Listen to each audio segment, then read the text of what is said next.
We just wrote our very first book called Persuade for Good, and you learn all about how to be a person of influence that changes the world one conversation at a time. Now, we have been signing a few copies as they head out the door, and I want to give you a little insight on how we think about things when we are signing a book. One thing we never do is say thank you. Thank you for reading. Thank you for supporting our small business. Thank you for supporting me. And the reason is because, first of all, it feels like a favor. It feels like they are doing you a favor by buying your product. And really, you're doing them a favor by putting so much work and effort into something that you've created with your own brain that's going to change their life. It also really makes it about you, and it makes it about, your journey, and we really want to make it about them. One of the first things I learned by going to Toastmasters, which is a public speaking club, is that after you speak, you should never say thank you, because technically the audience should be thanking you for delivering such a powerful message. And the same exact thing goes for something like this. Instead, what we try to focus on is giving a specific compliment in the book. And I know what you're thinking. You're like, okay, well, you don't know every single person. How could you give them a compliment? One thing you can compliment them on is the values or the beliefs that they probably have as someone who purchased this book. So for example, one thing that people probably think and believe is that,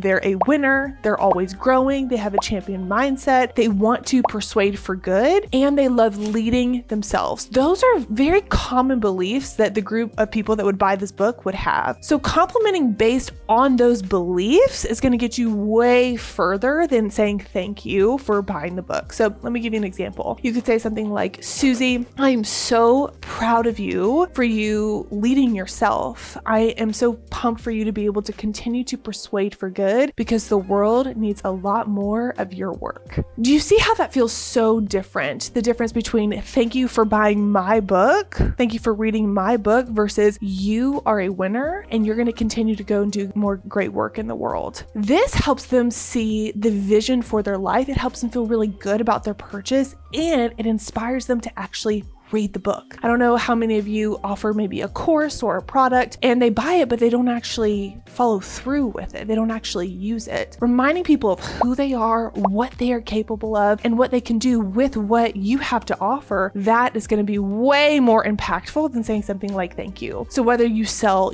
clothes, or you sell makeup, or you sell any kind of product, compliment them on the values that they probably have or the beliefs that they have when they bought that product.